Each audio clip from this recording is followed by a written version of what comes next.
Hey, welcome back to episode 190 of the Guardian Project podcast. I'm still the turn 4 Supreme Verdict you don't have the mana for, Andy. And I'm Worm Coil Engine, Mike Coyle. Please listen carefully. And this is the podcast about Commander. Our favorite Magic the Gathering format, and today is a pretty big day for us.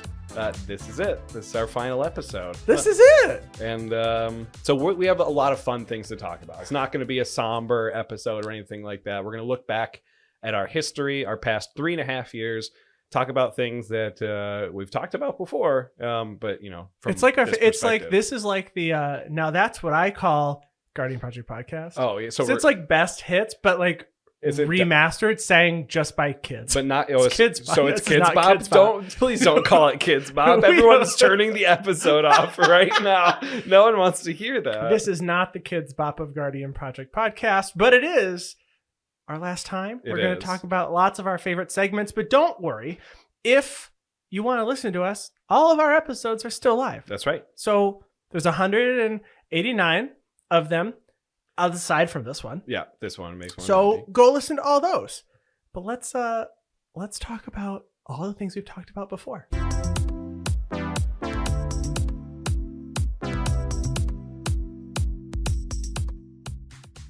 All right, so we thought that it would be fitting to just cover our favorite segments that we had the most fun chatting about. People were most receptive or they enjoyed these segments the most. So we're going to do all of them, yes, but just very short. This is a best hits episode. This is definitely a best hits. And it wouldn't be right if we didn't talk about something that we originally did in episode 27 and then again a few other times, which was the naughty or nice list. It was kind of a Christmassy themed segment, and we talked about cards that belong on the naughty or the nice list. And so we're going to do this with some commanders that we've played over the past few years. So I'm going to start out with one of my commanders, Vito, Thorn of the Dusk Rose. Haven't played in a very long time. A 1/3 legendary vampire cleric for 2 and a black. Whenever you gain life, target opponent loses that much life. Pay 3 black. Creatures you control gain lifelink. So your goal is to just gain a bunch of life and then have your opponents lose life. Very reminiscent of Sanguine Bond and Exquisite Blood. Yeah. So you play Exquisite Blood like you do. This is what they call it, on a stick when it's a creature, right? This is Sanguine Bond on a stick. Yes. Yeah. Okay. So what do we think of Vito? I think Vito. Is this Vito as a creature, as a commander, or this is this your as specific the commander? Vito decks? No. We're gonna do this as okay. These were our commanders. So I think the way that I played Vito, was the way was a naughty Vito way. I think he was fine. I think I didn't have any problem with your Vito deck, I don't think. I mean, it's definitely naughty when Exquisite Blood comes out or something. Yeah. I mean, it's a 2-card combo where one of the cards that's in your command zone is inherently at least a little bit naughty. It's a little naughty. I probably played Demonic Tutor in the deck. I didn't look at the deck That's list fair. before this, so I'm gonna put Vito on the naughty list. That's fair. I'm putting Vito on the naughty list. All right, so Jorian Ruin Diver is a deck that I used to have a long time ago, and it's proof that I don't know how to build Izzet decks properly. It's Jorian Ruin Diver for 3 mana, 1 blue and a red. You get a 2/3 Merfolk Wizard. It says whenever you cast your second spell each turn, draw a card. So on its face, it's just Izzet card draw. So it's obviously super nice Jorian card. is a super friendly, really not oppressive or long turn. That's right. You're not taking commander. tons of game actions every single turn. You're not casting 2 spells on every single person's turn to make sure you get that 1 extra card draw every time. Definitely not doing that. Definitely on the nice list. Yeah, if we're evaluating Jorian as a creature, I would say Jorian can sit fine. right on the nice list. Yeah. If we're evaluating your Jorian deck, I'm gonna put that on the naughty list. Yeah, please. We're done with that. It can stay there forever. Zedru the Great-Hearted. Sometimes I play 3 color decks. Okay, folks. A 2/4 legendary Minotaur Monk for 1 red, white, blue. And it says at the beginning of your upkeep, you gain X life and draw X cards, where X is the number of permanents you own that your opponents control. And then you pay Jeskai. So 1 red, 1 white, and 1 blue, and target opponent gains control of target permanent that you control. So the goal of this deck was to give away terrible things like Thought Lash or things that make you just lose a bunch of life or exile your library or Illusions of Grandeur is the one that loses life, right? yeah, I think so. I'm giving away, it's, you know, kind of, you play Harmless Offering in here, the cat with that like weird Eldrazi tail, so you can give things away too. But you give away, I think it's aggressive mining that you like can't play lands. Or I don't remember all the things. You give away mana barbs. There's a red enchantment that makes you discard your hand at the end of your turn. Or something there's like a that. lot. I don't remember all the cards, but this is the only deck that we played for like literally a 4+ hour game. Zedru, I also think, is on the naughty list. Zedru is most definitely on the naughty list. Naughty. Okay. Rolesk Apex Hybrid, 1/2 of the Guardian Project logo. Is the next card on our naughty nice list. 2 green blue for a 4/5 human mutant. Although it's a mutant, it's also a human. Cannot be mutated onto. Flying Trample. When it enters the battlefield, you get to put 2+1/+1 counters on another target creature you control. And when it dies, you get to proliferate and then proliferate again. Which was a pretty big deal because around the time that Rolesk was printed, they redid that commander ruling of your commander, when it dies, you can have it go to the command zone and still get your death trigger. So you can still get that proliferate and then proliferate again. So really, I think this might even be like a 2-pronged question. Rolesk before All Will Be One versus Rolesk after All Will Be One. Did Rolesk become naughtier, at least? No, I think Rolesk is still very good. Yeah. And very fine and very fun. Underplayed for sure. I'm Azuri Stalker of Spheres just came out in All Will Be One, and I built that as a budget deck that I'm going to play on some streams coming up. But aside from Rolesk, Azuri's like the only other Simic Super Friends really commander that cares about like I think that's true. Proliferating and things. Honestly, I thought Azuri was from Ravnica, like Rolesk was. Turns out not. It's from Phyrexia this whole time. I guess I just assumed it being Simic was Ravnica. But I think Rolesk is fun. We had it on some streams. We've done it on a 2-headed giant stream. You played it once it was updated. I think it's cool. I actually just think it's a cool card. Yeah. As a good creature, Flying Trample 4/5 for 5. That does things. Very nice, actually. That body is it's got a nice body, and I'm not just talking about his crab claws. All right, so on episode 38, we asked the question: are there too many secret lairs? There's been 152 episodes since then. For us to evaluate our opinion on this particular little topic. Did we know, honestly, I don't know which secret layer was coming out, and I'm re-envisioning, like it's coming back to me. We were at producer Ryan's studio. We were sitting on the couch, and I feel like it was like the Thalia. Probably the 4 Thalias. It was like the 4 Thalias, or it was the Secret Lair International Women's Day, which wish I would have that one. I wish I would have got, because those are really cool. The Thalia one, yeah. But now, seeing how many secret layers we get, we're going to ask that question again. Are there too many? Do we like the product? Do we want more or less? And I don't think there's too many. It's an optional product. Now that Secret Lair is not producing mechanically unique cards. Yes. I think it's fine. If it was mechanically unique and they weren't going to be reprinted anywhere, we're taking Stranger Things were reprinted. It was The Walking Dead. Taking The Walking Dead out of the equation, because that's the only one that didn't. That's the only one that didn't get reprinted. I love it. I think they're cool. I love foils. I think the foils are getting better now. The packaging, way better. Those skinny little sleeves. And I just recently opened the Welcome to the Fungal one, which is the slime foot one. Oh, that's nice. Yeah, it was very cool. Inside, it's not like plastic. No, it's like a wax. Paper. It's like a wax paper. Yeah. So they'll still never go back to Modern Masters 2015 cardboard packs, though. Yeah, I don't think those were very successful. But I like secret layers. I really enjoy them. What do you think? Although I don't open my secret layers. Mike just buys them. I do buy them, and I like them a lot. I think so. I mean, from a like an investor standpoint, I think they're very cool to own and to get high value foil reprint or foil printings of cards that we haven't had before. I think is often overlooked. Like Felwar Stone. We finally have a foil printing of Felwar Stone with the ball from Warhammer, Orcs football secret lair. Blood Bowl. That's what it's called. But there's a Jet Medallion foil in the Post Malone secret lair. So some foils we got that Concordant Crossroads, but then Yeah. we just got one right after, the which reprint, is that's fine.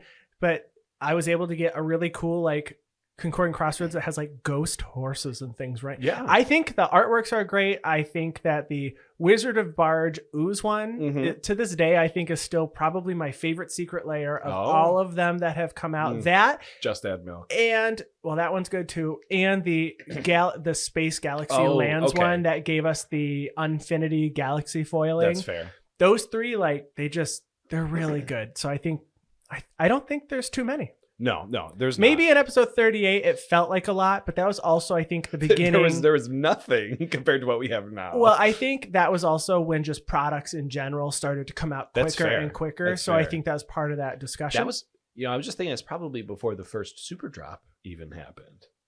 Or maybe it was. Maybe that's what we talked. Maybe it was a super drop, and that's why we were talking about maybe. it. But Check it that's what out. was. Episode 38. Yeah, go back and Now let's listen. talk about bannings and unbannings. These we talked about as they came out, so I don't have a specific episode to reference, but Mhm. we have a couple of years that we've been recording for. Yeah. So these all happened during the time that our show was airing. So in 2019, in June, Iona Shield of Emeria was banned, and so was Paradox Engine. Iona was banned because she made for unfun games and shut players out of the game because players couldn't cast a spell of certain colors. Mhm. Paradox Engine was banned because they said it didn't really need to be built around. It was too easy to kind of go infinite or just generate too much value. Yep. And also in 2019, Painter's Servant was unbanned because it provided deck builders with some more paths to explore creativity. It really was no longer considered dangerous. Yeah. In 2020, in April, Lutri, the Spell Chaser, was banned. Sad face. Yeah, this is our companion. Is it companion? They said that it didn't have an opportunity cost to build around it, so you just got like 101 cards if you were playing an Is It Commander deck? A non-persistent petitioner deck. Yeah. And then Flash was also banned because it warped the competitive meta, forcing people to play around Protean Hulk because Yeah. there was really no competition. And then 2021, just last year, we had Hull Breacher banned in July because they said it was backbreaking, it was punishing at Warp Games, was unfun. In September, Golos, Tireless Pilgrim, was banned because they said it was over-centralized in casual spheres. It was considered like a best of 5-color commander. Sure. And when Golos entered and you got to do that ramp, it effectively reduced its commander tax by 1. Yeah, right. definitely. So they said, true. sorry, you got to go. And at the same time, Worldfire was unbanned. They said it was no longer problematic and they expect to see 8 and 9 mana spells show up in Commander. And they originally had a problem with people floating mana Sure. and then casting Worldfire and then being able to like play something down. And they said, but not anymore. So in our time, recording, there were 5 bannings, 2 unbannings. And honestly, there isn't really a lot that I would change or argue at this point. I think the format's pretty healthy and there's so many new commanders coming out. I find it very difficult to do their job. Yeah. At this I point, would the only too. thing that still seems to be talked about is Dockside Extortionists, which they've discussed. Well, that's true. And they said, right now, we're not seeing it. We're keeping an eye on it. You're on thin ice. Wait, so But- people aren't talking about Drannith Magistrate anymore? well, I don't think that was... It hasn't gone away, right? I don't think it's gone away, but it's Okay. not legendary, so it's not like it can That's be fair. your commander. Because But there was also talk about the new Elish Norn being What- unfun. what isn't broken? right? Seriously, I mean, what every single... No, I'm just kidding. if it's Not printed every on a card. creature, you can remove it. That's my argument, right? Yeah. No, if it's a permanent, you can remove it. Let's go. Let's go. Okay, so in episode 7, which was before It I was on the before. It podcast. predated you. Yes, 13 episodes before I joined the podcast. You and Brian played a game called Would You Rather, where I do specifically remember one of the questions being playing with an unsleeved deck or playing with a sleeved deck that the drink got spilled on. Or Yeah, something that like was... that. Yeah, And now you own an unsleeved deck. And now I have an unsleeved deck, and I want to spill a drink on it. No, I'm just kidding. I'm just kidding. We don't want to spill things on our commander No. cards, even like this last week when my cat puked in my rare box, Mhm. but only on green Only cards. on the greens. And it was only about like 20, 25 cards. Mhm. And when I had told people on our Discord and on Twitter, they were like, okay, Barnabas has clearly made it he's made his opinions known on green, Yeah. and we're all okay with this. Yeah, it's fine. It's fine. Green makes him sick. People in Discord said no loss there. Okay, so a would you rather. I developed this first would you rather as an ultimate test for you, Andy. I tried to pick two things that you didn't like to see which one you would pick over the other. So would you rather build a deck with a companion or build a suboptimal casual Voltron deck? Okay. My question is, how's the rules zero chat, not pregame, rules zero chat working here? Do I get to Just normal rule zero chat, sure. so I get to do what I want? You're going to just say yes to my rule zero? Okay, are you lying in your No, rule zero? But I Okay. do get to play with Lutri, or I don't get to play with Lutri. Oh, I mean, I guess it's up to your pod. Okay, and this pod, for the question I'm answering Okay. right now, You're- says You can only what you're saying is let's assume normal ban lists. okay, all right. Then I still think I'm probably going to go with a companion Okay. over Voltron. hmm Especially suboptimal Suboptimal Voltron, because like Voltron. I already, even if it was fully optimal Yeah. and did what it's supposed, I've done that. Mhm. I've done that twice. I have taken Light Paws Yeah. to the trash, not Yeah. the trash, but basically Well, to the trash. Yeah, you got to take it apart. It still lives, I think, in my Moxfield Yeah. profile, but but- like it's well- really, I try to not remember it. For this analogy, we'll assume your commander doesn't draw you cards or doesn't give you card advantage when casting an aura or an equipment. Yeah, no, I'm just saying, even if it did, Yeah. I'm still going with companion because I'm too empathetic of a player. I'll be Sure, honest. sure. And I don't like having to swing at the one open person. Mhm. And then they use 100% of their resources to shut you down. Mhm. And if they can remove your commander, which hopefully they can't if you're playing Voltron, then you sit there and participate in a game where you do nothing. Sure. And that's how every Voltron game goes for me. Yeah. Except the one time I played Light Paws on stream. But as soon as we ended, what you didn't all hear was that I actually apologized. It's And I true. didn't even do anything wrong. I You just played the felt deck the way it I was just supposed to felt play. really bad with how it played. So I'm gonna go with companion. I don't know which one, but specifically because the restrictions in all of them are not that terrible. But if I picked one, I might play Gigantha. Okay. Yeah. Gigantha. That's the most popular companion according to your statistics. Yeah, according to what I played against, Yeah. Gigantha, but I also Gyrood is kind of cool, but I think I'd get bored with like the clone mill thing. Sure. Otrimi's cool. Oh, Trimi. Or not Otrimi. Umori. Umori. Umori's kind of Yeah. cool. Ooh, an Umori Yeah. Grist deck, Planeswalkers. That'd be Yeah, kind of cool. yeah. All right, here's my would you rather. Yes. Would you rather play a deck that can only win through combos Mhm. or play a deck that can only win through combat?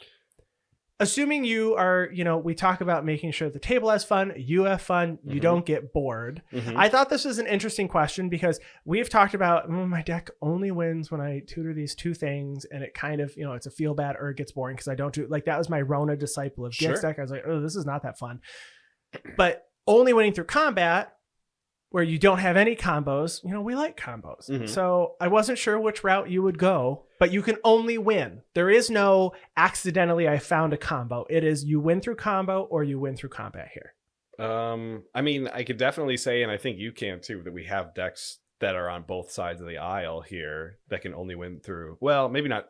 Maybe I don't have a deck that can like literally only win through combo, but there's a lot of decks where I don't want to swing. I think I'm in the. Your mono white planeswalker deck, did that have Approach of the Second Sun, or did that only win through combat? It did have Approach of the Second Sun. Okay. Yes, but it mostly won through combat. Agree, understood. Mhm. I'm just trying to think of your in decks that fact- can only win through combat. In fact, commander damage in that deck is very strong. De Jure's got Vigilance. Morphin humans, is there a combo? There's not. I mean, there's the Morphon with OG Joda that makes it so I can cast humans for free, but there's no combo that's like draining or sacrificing. That one's combat. So that only. one just wins through combat. But like my Shirei deck or whatever won through sacrificing everything to an Ashnod's Altar and casting. All my mono black decks are winning from combat, some trigger that's happening. Yeah. I think I'm gonna go with combo. I think that's what I would like if I had to only build one for the rest of my life, kind of deal. Combo. I think it would be. What about you? I think I'm going with combo. Yeah, I think so too. I'm going with combo. All right, let's shift gears here and talk about some Commander Spellbook combos. We love Commander Spellbook. And back in episode 145, we got to interview Lapper, who's the product manager for Commander Spellbook. We just love their combos. And it wouldn't be a final episode if we didn't talk about a couple of combos. So I want to talk about one that I didn't get to talk about because we weren't doing Commander Spellbook combos when this card was kind of something that was new and popular. It's true. And that's a combo that deals with Slimefoot the Stowaway. I love Slimefoot. Mm-hmm. I am putting my Slimefoot deck back together. I'm putting my Slimefoot down. I'm putting my Slimefoot down. And it's Slimefoot, Ashnod's Altar, and Parallel Lives. So Slimefoot's a 2/3 fungus for 1 black and a green. Whenever a Saproling you control dies, it deals Slimefoot deals a damage to each opponent, and you gain a life. So that's really strong. Mm-hmm. And you can pay 4 colorless and make a Saproling. Ashnod's Altar, we've talked about a million times. 3 mana artifact, sack a creature, you get 2 colorless. And then finally, Parallel Lives for 4 mana and enchantment. If an effect would put 1 or more tokens onto the battlefield, it puts twice that many onto the battlefield. So all you need to do is have all 3 of these on the battlefield and then 4 mana to make 1 Saproling. It makes 2 Saprolings. Mm-hmm. You sacrifice both of those to Ashnod's Altar. You're going to get 4 mana. And Slimefoot's going to trigger and deal 2 damage to each opponent. You're going to gain 2 life. And then that 4 mana that you just made, you make another Saproling, rinse and repeat. So it ends the game. It's easy. And the 2 cards work spectacularly in Slimefoot. Like, even if you weren't thinking about adding this combo, you might naturally stumble upon these cards anyway. That's for someone who's not looking for combos or, not looking to abuse Slimefoot. Well, but I love this. If you are. Yes. But I just love this. And you can switch Parallel Lives out for any of the token doublers that are mono green. You can switch Ashnod's Altar out for other cards, but you may need some additional pieces. But getting 2 mana is pretty great, so I love this combo. Yeah, and Ashnod's Altar getting reprinted in Brothers War in the schematic version made it a little bit cheaper, which is nice. Parallel Lives still going to run you over $40. It's still like $40. But the rest of the combo is extremely affordable. Yeah, this combo itself is $51 on TCG Player, and I'm pretty sure Slimefoot is like 20 cents of it. Yes. So let me give you a $2 combo that we didn't talk about from the release of AFR. But we did talk about some other ways that this creature can combo. And that is with Asmodeus the Archfiend. 4 black, Devil God, 6/6. Says if you would draw a card, exile the top card of your library face down instead. But that doesn't matter because we don't want him on the battlefield. We want him in the graveyard because it has 2 activated abilities of black to draw 7 cards, and a mono black and a single black to return all cards exiled with Asmodeus the Archfiend to their owner's hand, and you lose that much life. But really, I guess it's just a 3 black, draw 7 cards that we care about because we're going to have Necrotic Ooze, a 4 mana ooze that has all activated abilities of cards in your graveyard, and Scourge Familiar, a 3/2 flyer for 4 and a black that allows you to discard a card to add black. So in order to start this, you need Asmodeus in the graveyard, and you can either have Scourge Familiar on the battlefield, or you can actually have it in the graveyard as well, because Necrotic Ooze will be able to use Scourge Familiar's activated ability when it's in the graveyard. So you need 3 black to start it or you need to discard 3 cards in order to produce 3 black using the Scourge Familiar ability in order to start the combo. But for 3 black, you get to draw 7 cards. Then you can discard 3 of those 7 cards for 3 more black with Scourge Familiar's ability to draw another 7 cards. This is gross, and I love it. Yeah, so it's in mono black. You could technically do it with Asmodeus as your commander, but you would need a way to put it into your graveyard to make this combo work. But it's in mono black. You could do it all in your deck, and hopefully one of your combo pieces is in the command zone. Yeah, this is a lot. There's a lot involved, but this is one of those plays where you go, oh, okay, I'm happy to see this, because you do have to use resources, right? It's only near infinite black mana because you do have to discard your library. Yeah, so unless you have something that's going to discard and shuffle things that's true. Like an OG Eldrazi. Mm-hmm. Yeah, I'm into those. Then you can go infinite, or just get something, a psychosis crawler on the battlefield, and then every time you draw 7, your opponents take 7. Yeah. Something like that. It's fine. But before we move on to our next segment, we do actually have an update on Commander Spellbook. They just released, just in the last couple of days here, an announcement on their new feature, Find My Combos. Yeah. So you can copy your deck list into their site and it'll tell you all the combos that you have in your deck, obviously, that are on the site. Not every combo's on the site. Please go to their Discord and submit combos that you know you have in your decks if you don't see them on their site.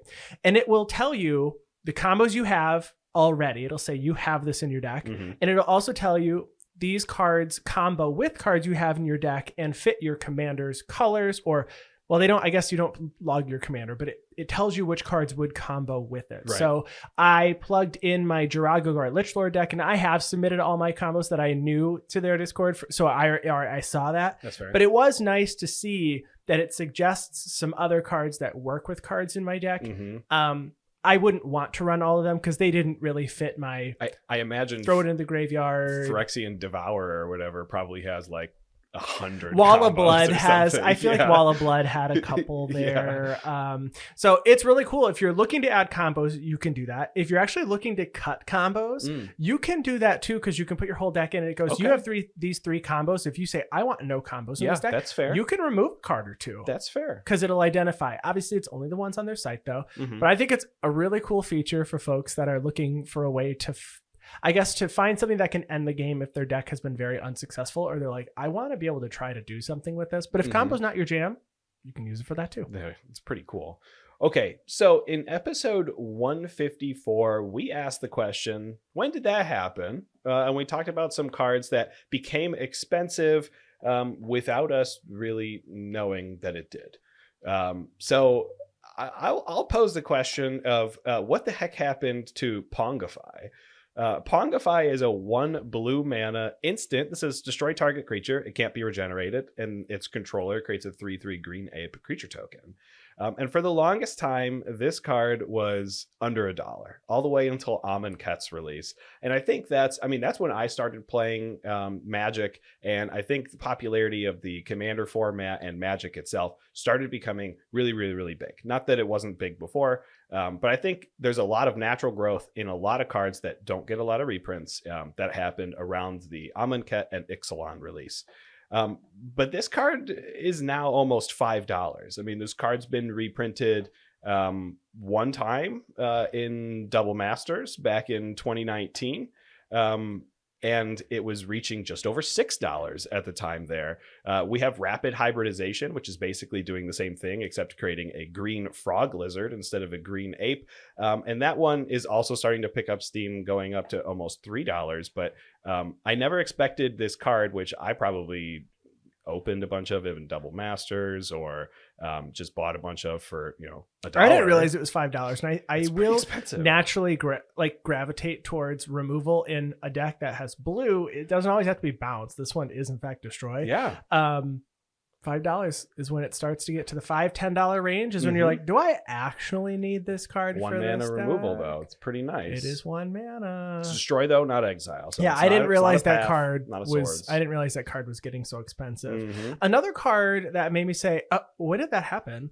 Is Thornbite Staff.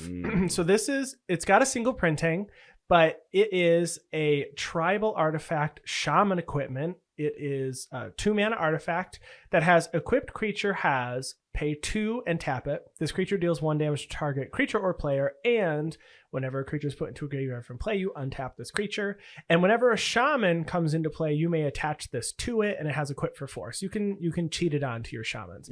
The card right now is $18. Yeah. It's an uncommon, but single printing, and it looks like this card was like 50 cents. I mean, from like 2013 to like 2018, and then just slowly, all of a sudden, it just kind of went up. A lot of command or creature themed decks became very popular. We've even talked about shamans, which has nothing to do with I guess. I mean, the popularity of this does not care about shamans. No, it doesn't. And we've talked about shamans, which I thought was interesting. It's Mhm. conveniently, but it looks like honestly in 2020 it went up, and then it kind of shot up again, and then it just it flew from $9 to nearly 20. I mean, it's $18 right now.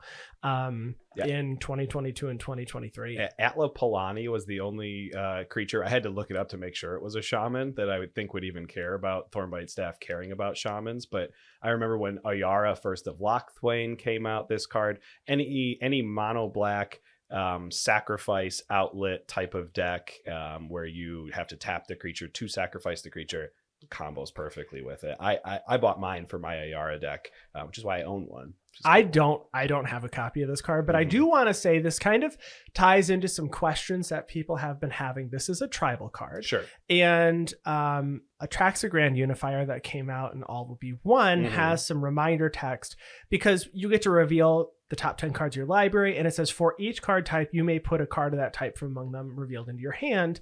It does not include tribal, but it includes the word battle. And so there's been some discussion on whether not a subtype then. It was chatting about whether or not it was a card type anymore, and if battle was replacing tribal or if it's new. And on Blogatog, this was asked, and Mark Rosewater confirmed that tribal is still a card type, but it's last year there were some articles. It's just not going to really be used anymore, but it is still in fact a card type, and that reminder text is not rules text.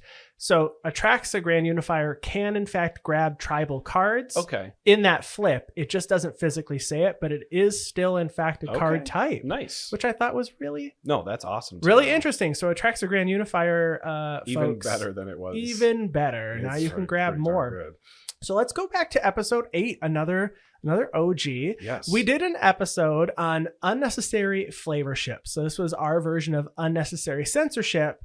And we talked about some cards that, you know, when you really censor them, I can't believe that Wizards actually printed these. I can't believe with this flavor text. It's crazy. It's uncalled for. It's unacceptable. Yeah. So Fodder Cannon is a 4-mana artifact. It has pay 4, tap it, sack a creature to deal 4 damage to target creature. But this flavor text, you guys, this is really bad. Step 1, your cousin. Step 2, your cousin in the cannon. Step 3, another cousin. My God. Can you believe that they printed this? How did this get past Who any wrote quality this? checks? I would like to speak to the manager. Yeah, and this is from 8th edition. I mean, Urza's Destiny. It's also on the list. They put it back in the rotation. Oh my gosh. Same flavor text. They didn't even change it. They changed the artwork and not the flavor text. How irresponsible. It looks like we went to the OG Urza's Destiny art. So Fodder Cannon folks, couldn't believe it. Wow. Well, I mean, even more recently, in the most recent set, actually, Phyrexia All Will Be One, it's still flavor text like this is getting by. Soulless Jailer. 2 generic mana Phyrexian Golem 0/4. It says permanent cards from graveyards can't enter the battlefield, and players can't cast non-creature spells from graveyards or exile. If you didn't hate this already because it was shutting down your graveyard, you'll hate it even more because of its flavor text. Lock the door and eat the. Wow. It's disgusting. Wow. Vran Executioner Thane said that out loud. Yeah. That's who said this flavor text. Someone needs to speak to. I don't even know what this has to do with Soulless Jailer, quite honestly. I have no clue why Vran just wants to say these awful things. It's crazy. I can't believe it, folks. Listen, this is a game that we play. This is a family game. It's a family company. Johnson plus, and Johnson, a family company. A family company. Family company. I do think I think the cards say 13 plus. Hey, I don't know. It's for families as long as you're at least 13 years old. Yeah, I mean, I think it's on this side of your box. Coil's looking currently out of box. 13 plus. 13 plus. It doesn't actually say years old though, so I just assume there's at least 13 packs in the plus box. Days. 13, at least 13 days. 13 days. All right.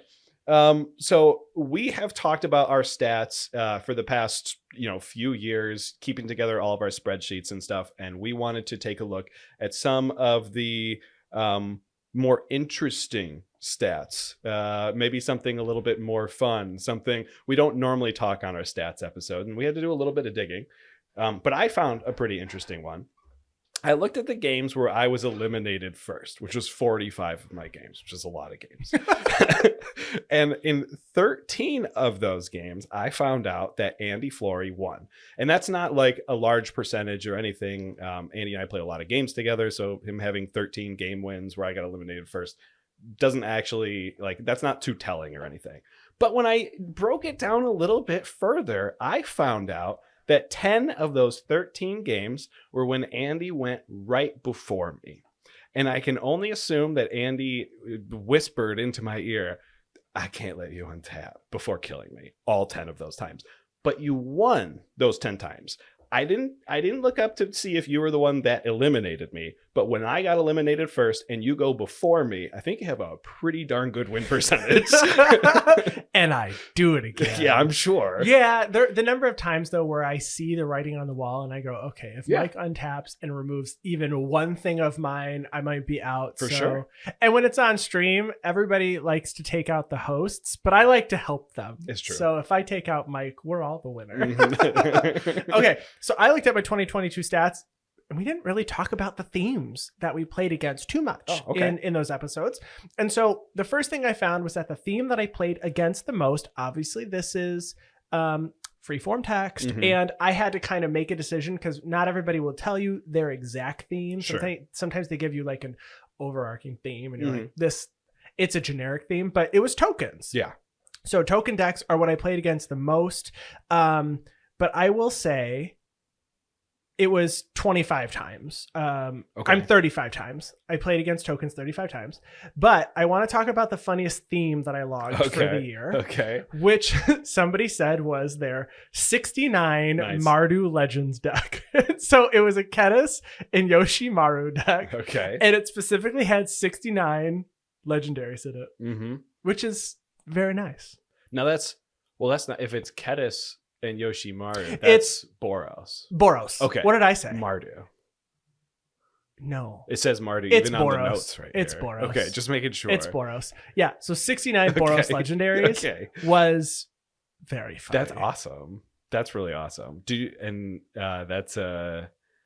a lot of those legendary decks out there, mix and match, except not 69, right? It's just a pile of 40 or something. Yeah, this one isn't a this one is, they're all just in the deck. This is not a modular deck where they're shuffling 69 of them in. It is the deck, but if they are going to add a new legendary, they got to take an old one out to keep it at 69 because it has to be that nice. This is very fun.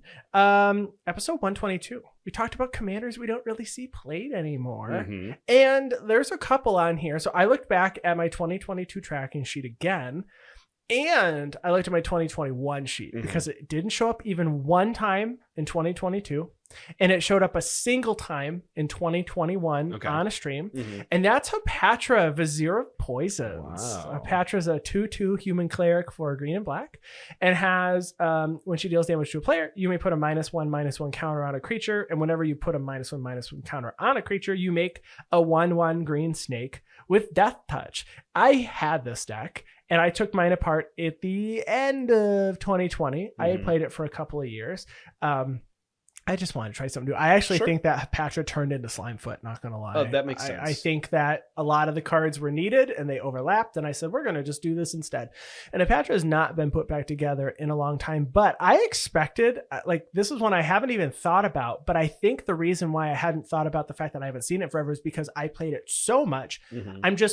I know what the deck is. I know what you're going to see in the deck, like some of the staples, like the more popular cards. I kind of know Nest of Scarabs and Blowfly Infestation and Obelisk Spider, even Generous Patron. So there's a lot of cards, and I didn't realize I've only played against it one time in over 2 years now.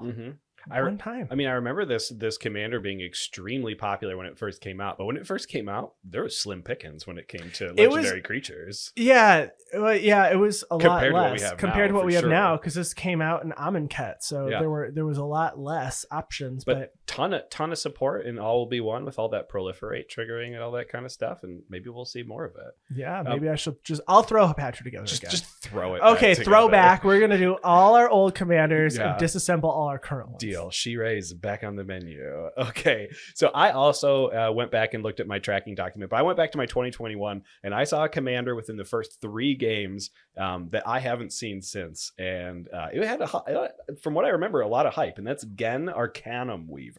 This is Mardu, red, white, and black for a human wizard 2/3, where you can pay Mardu, red, white, and black, and tap it to sacrifice an enchantment and return target enchantment card from your graveyard to the battlefield. So this was really big on cheating out like giant curses like Overwhelming Splendor and Cruel Reality, which can cost like 8 and 9 mana each. To just cheat them out by sacrificing a 1 mana enchantment or something on turn 3.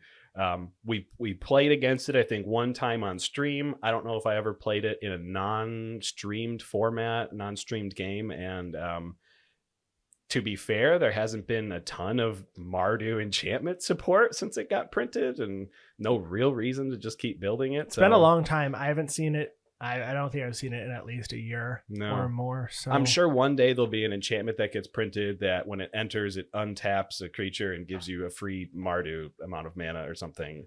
And Genn will be good again and we'll see it. But yeah, till then, haven't seen it. Yeah. Okay, so we talked about the Commander map back in episode 161, and the Commander map was made by Lucky Paper Radio, and this is a way to see in a more visual sense what Commander decks and trends look like. And we took a look at our signature decks here. And for me, my signature deck would be She-Ra, Shizo's Caretaker, which is coming back together, by the way. So there's 2,746 decks represented on this map. And there are 2 main islands, 1 small island on the left side of the map and 1 large island on the right side of the map. The left side of the map, we have a very small concentrated island of Shadowborn Apostle decks, because She-Ra does care about creatures with power 1 or less that sacrifice themselves, and Shadowborn Apostles do that 6 at a time. So there are a lot of Shadowborn Apostle decks. I used to have a Shadowborn Apostle deck for She-Ra. Honestly, I didn't really like it very much. I thought it was boring. I think a lot of people who have Shadowborn Apostle decks probably feel that same feeling about Shadowborn Apostle decks. But on the right side is a much more vast differences in your She-Ra decks, mostly based on budget. As little as a $4 total budget for a She-Ra deck I found, going all the way up to decks that can cost over $600, which really puts into perspective what kind of She-Ra player I am, which is close to that $600 version. But it was just cool to see that, and there was also a small isle, is what I'll call it. I think that's the correct. Is it just like a long row? Yes, it is. At the north side of the right island, that when I looked at it, looked like it was all pauper decks. So all commons were the cards that were shared between it, and She-Ra, being an uncommon printed in Ultimate Masters, became a very popular pauper commander. Nice. Well, it wouldn't be the last episode if I didn't talk about Noyandar Royal Shaper one more time. My Merfolk ally, which has 1,078 decks represented on the map. There's a small island, which appears to be the most common version of Noyandar. Obviously, it's not a wildly popular commander, which is just like generic Azorius. Okay. The lands, you run lands and you run spells, and it just works for Noyandar. That's you don't have to do a whole lot there. Fair. And then there's another grouping of Noyandar decks, which is really the other kind of more dense grouping, which is Noyandar with Grand Arbiter, Lavinia, Guafa, Hazid decks, and they're also really, really expensive. So I have to infer that those are the like super expensive control decks, or maybe someone's foiling out decks. I mean, that could be too. I'm not sure if foil multiplier is tracked in there or not, but they are definitely running a lot of very expensive cards and expensive ramp, and you got your Fierce Guardianships and stuff in there, so you just got a lot of expensive spells. I do think that there's some really fun ones out there that I found. There was one lone Noyandar deck amongst the Mizzix of the Ismangus decks with a spell copying theme. So that was cool. There is an Azorius Flash version, and all the commanders that were surrounding it, which I think this is wild, is Garth, One Eye, and Kenrith. Okay. So it's running a lot of those. And I looked at the deck because it was a single deck out there, Mhm. and it has 33 lands, 13 sorceries, and 53 instants. Okay. So it has 0 creatures other than the Sure, commander, and the sure. budget, Mike, was $5. You can make it work. Like, I want to go because you can just copy the list right there. I Yeah. want to build it and Yeah. just see what it does. We'll put it against my $4 She-Ray deck list. $5 Noyandar, $4 She-Ray, and we'll see how they work out. And then finally, there were 2 Merfolk decks. Now, Okay, that makes more Noyandar sense is to a me. Merfolk ally. It does nothing ally related. Except at all? Except it enters as an ally and triggers all of your other allies. Yeah, if I don't think Noyandar hits the ally deck, like that's not the ally you want to add, but it was fun seeing what folks have out there. Now, we talked about FOMO in relation to cards that spike in price when new commanders come out, or cards that work with old commanders come out, back in episode 135. Mhm. So let's talk about some things that have gone up in price. My first one here is Zirlin of the Claw. Oh, yeah. And this is a reserve list legendary dragon for 3 red. You can pay 1 red, so 3 mana total, tap it, search your library for a dragon, and just put it into play. Mhm. Shuffle your library afterwards, and that creature has haste. And it says remove the creature from the game at end of any turn. So whatever, I'm sure it's now errated to at the end of whatever This turn it came in. current turn, yeah. So this card, it's $15 now, so it's not like it's cheap, Sure. but It's reserve list. That makes sense. yeah. But when Miriam Sentinel Worm was released last year, this card shot up to $38 with Dragon Hype. But dragons are the most popular creature type. I mean, it's very popular. Definitely. So if folks had just waited a couple months, Mm-hmm. they could have gotten it for 15 again. I mean, you would have saved $23 just by waiting here instead, and spending 15 instead of at 38. But it was also at $4 honestly until like Kaldheim and then Modern Horizons 2. Yep. Or that might be 1, but either way, until 2021 it was about $4, and it shot way up with Miriam. It's coming back down, but I don't know if it's ever going to get to 4 again. So folks, just wait just a little bit. Just wait a little bit. I mean, your dragon combo probably is going to combo with a couple other things. But one card that hopefully you already bought it, and if you haven't, I honestly would recommend waiting a little bit. It's Captain Sisay, originally printed in Legends.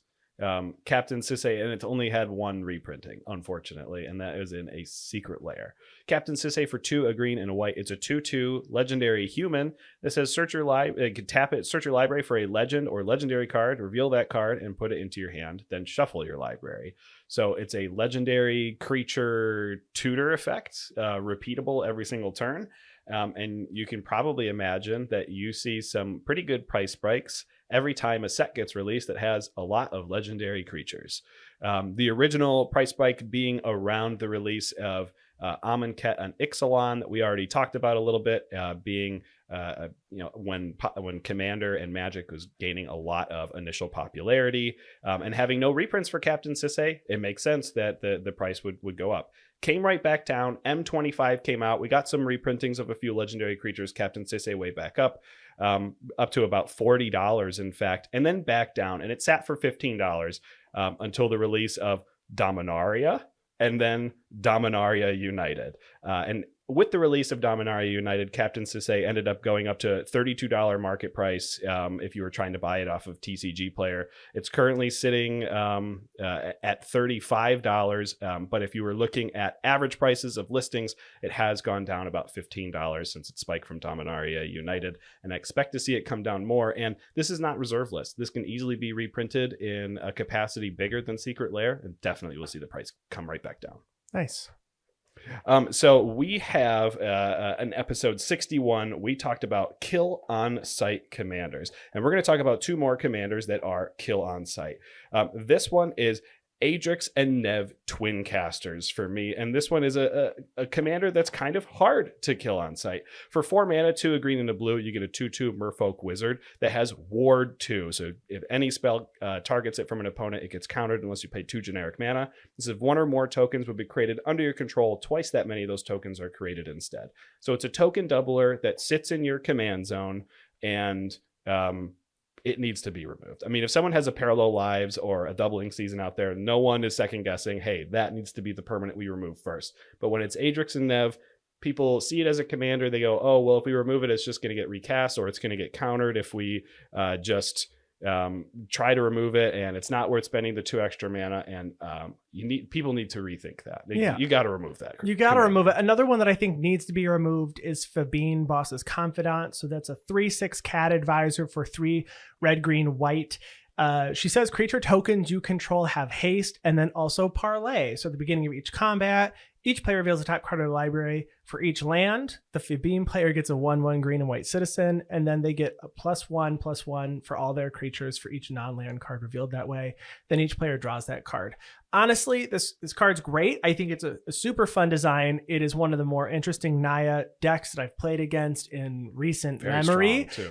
We've played against it in the Discord when we're traveling on streams, and every time it's like the Fabine player just has like 2 or 3 creatures, and that's fine. And then all of a sudden it's like, actually I get 3 more, and now I have like anthems, and I have spells in my hand, and heroic intervention, shared animosity, and coat of arms. It's crazy. So I do think that Fabine is on that list for me. I truly think about Fabine and I go, you know what? You just have to remove Fabine because the deck will still function just fine. Yeah, it will. It's still Naya creatures and tokens. It's still great. So Fabine, you gotta go. In episode 143, we ranked all 1 mana value commanders, and very recently we got a brand new 1 mana value commander, and that is Skrelv Defector Might. And we're gonna list them, and we're gonna put them on our list. So Skrelv Defector Might for 1 white mana, you get a legendary artifact creature, Phyrexian Might, 1/1 with toxic ones. When it deals damage, you get to put 1 poison counter on that opponent. It cannot block and has an activated ability of pay 1 Phyrexian White and tap it. Choose a color. Another target creature you control gains Toxic 1 and Hexproof from that color until end of turn. It can't be blocked by creatures of that color this turn. So that's Skrelv. So let's do a quick reminder, right? So at the time we recorded, there were 12 creatures. Now there's 13. I'm gonna skip where we think Skrelv goes, but last place to first place, we had Isamaru, Hound of Kanda, Zurgo Bellstriker, Mikaeus the Lunarch, Kithian, Hero of Akros, Yoshimaru Ever Faithful, Hope of Ghirapur, Norin the Wary, Ovaya Pashiri, Zabaz the Glimmer Wasp, Valentine, Dean of the Vein, Ragavan, Nimble Pilfer, and then Reese the Redeemed was the top commander there. So we want to throw Skrelv into this list. Yes. And I think we came to the decision that it was pretty solid to put Skrelv at number 5 between Ovaya and Zabaz. Yes. Ovaya, we mentioned on that show, has 2 activated abilities. It's unique that it's like mono green artifacts, but also tokens are going to just continue to get support. As we know. As we know. I think Skrelv should just go right above that and under Zabaz and Valentine. Yeah, because they have 2 colors, Boros with Zabaz, Valentine's in Golgari, so it opens up your options for deck building, and I think deck building is what puts it. Yeah, I think it's not as complex, but it does have the, Phyrexian to make something unblockable, or not unblockable, but I guess hexproof and a color, which can be unblockable against certain decks. And also mono white toxic. Infect on turn 2. Start proliferating. I'm kind of into it. So I think that's where Skrelv goes. Every Halloween, we talk about candy. Yes, and we got to talk about candy at least one more time. Yes. So we're going to talk about the Everbar by Double Waves LLC. Okay. It's a dark chocolate covered wafer candy. And here's their description on their website. So it says, it has happened to the best of us. We're in the middle of a busy day and we start to get hungry, maybe even tired, with no time to sit down for a meal in sight. We just have to go get a snack, or we need something that's light and crispy to indulge in. They've made the Everbar so you can keep your energy up, crispy wafers for a light snack without feeling heavy, and premium dark chocolate for fuel and satisfaction. Nothing complicated, nothing inflated, just a simple, indulgent pick-me-up to carry you throughout your day. So I actually don't think a candy bar is a quick pick-me-up. No, it's not. This marketing's insane. It's hilarious. This marketing is insane. They also market that it's non-GMO, 180 calories, and their site says that you give it to somebody whenever you want to motivate someone you love. What? That way someone can hand it to me and say, go mow the lawn. Yeah, exactly. I'll give you an Everbar if you go mow the lawn. This will motivate you. I'm bribing you with chocolate to do something I want you to do. I will say it was delicious. Yeah, it was good. It was very good. It was not overly sweet, No. but it definitely tasted like dark chocolate. It was a dark chocolate wafer candy bar. I'd probably eat it again. I would eat it again. What commander do you think this is? What would you eat again? What are you doing here? I'm thinking mine might be like so it's, I can't say like Marin of Clan Nel Toth because I do No, Marin's better like, than this candy bar. Marin's in my opinion. Marin's better than the candy bar. Marin's like, I mean, one of my OG reanimator. I love Marin. Marin's amazing. I will say, if we're going with the description of like it's a light pick-me-up or something, Okay. maybe we go with a deck that's just fun to play occasionally and like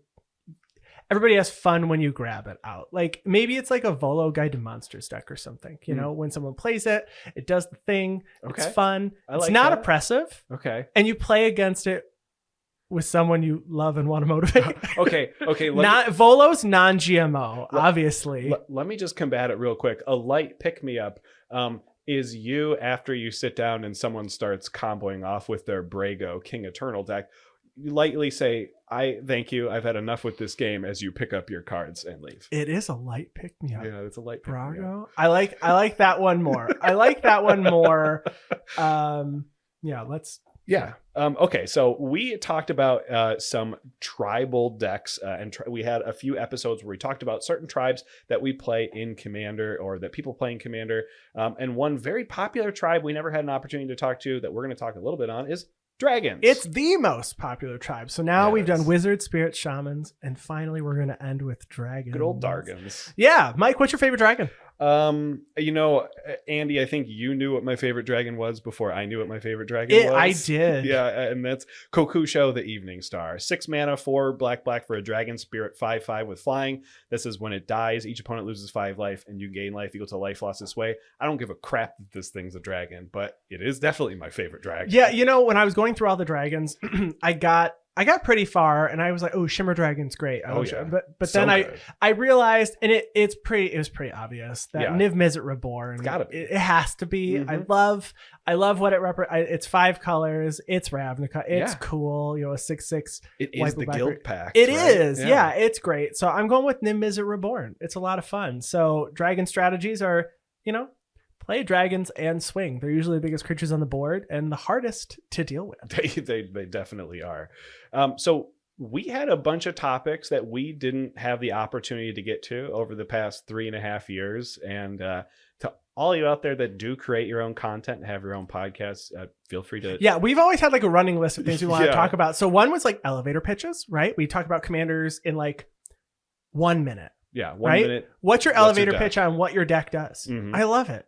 We had commander decks that you have to qualify when you sit down at the table. So ones that you're like, I need to actually have a Rule Zero conversation, regardless on if anyone else wants to. Yeah, like I need to tell you that this deck isn't what you think it is, Yeah. or Another was we were going to do a chat discussion with chat like GPT or AI chats, Yeah. and we were going to ask a bunch of questions and to write an essay. I will say that when we did ask to tell us who the Guardian Project podcast is, Mhm. it did get a little, but I had to put MTG at the end because Mhm. otherwise it explained the software developing Mm-hmm. company. But when I added us, it added a little bit, but didn't know who we were. Yeah. But I didn't feel bad because I put in some other big shows. Yeah. And it did not really know a lot, but I thought that's fun if you were to ask them to. I did ask to explain what Niambi Esteemed Speaker Oh, does, sure. and it said it follows the classic Azoria strategy of Graveyard Reanimator, and I was Yeah. like, you know what? Classic. I don't hate that.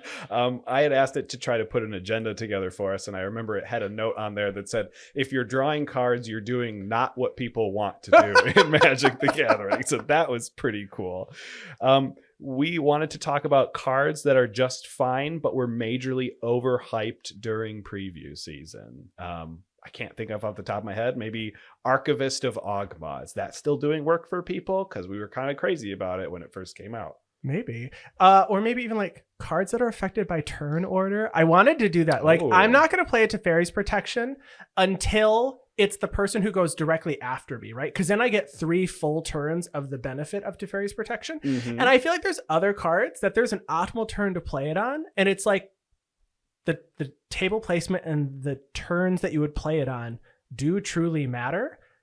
Not like turn 1 or turn 2. It's like the actual seating at the table. It does. Effect. And I want to talk about the cards that I think are impacted by that. Because if you go right before me and I die first and you Teferi's Protection, then you're probably going to win. Yeah. So in the last 3 years, we did a lot. We released 190 episodes, and Mike noted we missed 1 week. 1 week. Ever. We only had 1 week where there was truly no episode released because we had probably an illness or travel, or there was something that most happened. Of the time we still recorded even when we were sick. That's pretty good. That's pretty good. Yeah. We went to a lot of events. We went to Command Fest Indy, Command Fest Chicago, and a bunch of unofficial Command Fests. We in there did. too. We streamed. We guested on streams. We had lots of folks with us. There was a pandemic that happened. Our show, we got to say, our show survived a pandemic. That was pretty great. We got our first sponsored review for a product review of Beetle and Grimm's. And we talked about cards likely from the 51 sets and supplemental products that came out since our first show aired. So like I went through and counted. I'm pretty sure there were 51. That's a lot of sets. Like sets and supplement. That's just, it's crazy. So